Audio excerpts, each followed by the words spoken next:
So it is Around the World in 80 Days that we're doing by Jules Verne. Our learnings from this classic, the life of our protagonist, Mr. Phileas Fogg, teaches us a lot. He values time and does everything by the clock.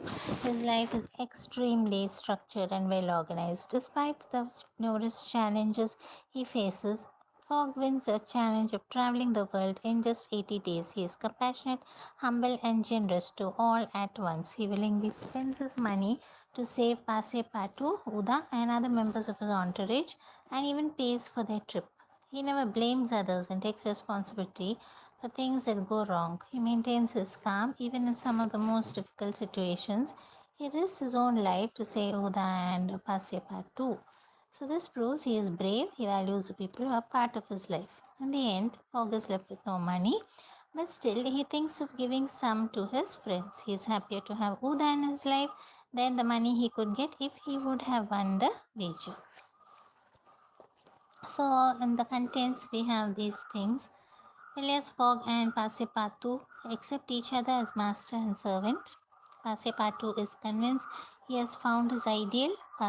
Phileas Fogg accepts a bet. Phileas Fogg astonishes Passepartout, his servant. Phileas Fogg becomes a sensation. Detective Fix is impatient.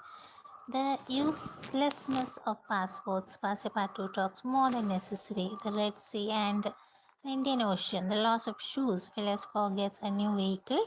The forest adventure. Fortune favors the brave. The Valley of the Ganges.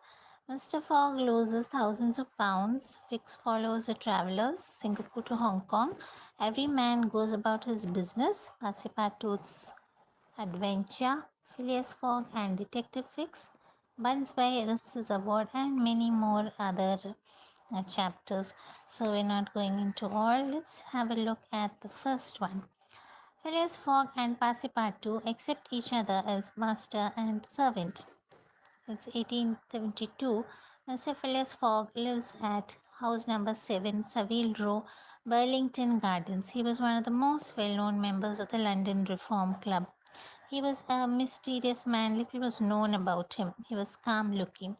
Nobody saw him at the banks or the inns or any other common places. Nobody knew how he earned a living. So Phileas Fogg was a member of the Reform Club, and that was all. So was he rich? No doubt about it. If he knew that someone needed money for a noble cause, he provided it quietly and sometimes anonymously. But he talked very little, so people were puzzled by him. Had he traveled a lot? Probably.